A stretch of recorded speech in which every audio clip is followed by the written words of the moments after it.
বড় লোকের গরম। কি হয়েছে বেবি, তোমার কি হয়েছে? আর তুমি এভাবে গামলে কেন? আমি বাথরুমে গিয়েছিলাম, আর আমাদের বাথরুমে তো একটাও এসি নেই, তার জন্য আমি আগু করতে করতে ঘেমে গেছি মম। ও মাই গড বেটা, তুমি একদম চিন্তা করো না, তোমার মাম্মা আছে না, আমি এক্ষুনি তোমার বাথরুমে এসির ব্যবস্থা করছি, তুমি একদম চিন্তা করো না।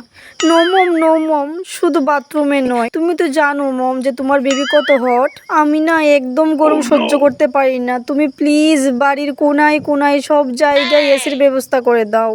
সরি বেটা, আমি না একদম ভুলে গিয়েছিলাম যে আমার বেবি সত্যি তো অনেক হট। ঠিক আছে, তুমি একদম চিন্তা করো না, আমি বাড়ির কোনায় কোনায় সমস্ত জায়গায় এসির ব্যবস্থা করে দেবো। হ্যাঁ ও মম, তুমি তো জানো আমার স্কিনটা কতটা সেনসিটিভ, অল্প গরমেই আমার শরীরে লাল লাল রেশ পড়ে যায়। তাই বলছিলাম আমি যখন বাইরে যাব তখন আমার জন্য দুজন লোক রেখে দেবে, ওরা কন্টিনিউ আমাকে বাতাস করতে থাকবে। ওকে বেটা, আমি তোমার জন্য দুজন লোক রেখে দেবো। ওকে মম। মধ্যবিত্তদের গরমকাল। এই মোনা মোনা আসছি। আমার জন্য এক গ্লাস জল নিয়ে আয়। এই নাও জল।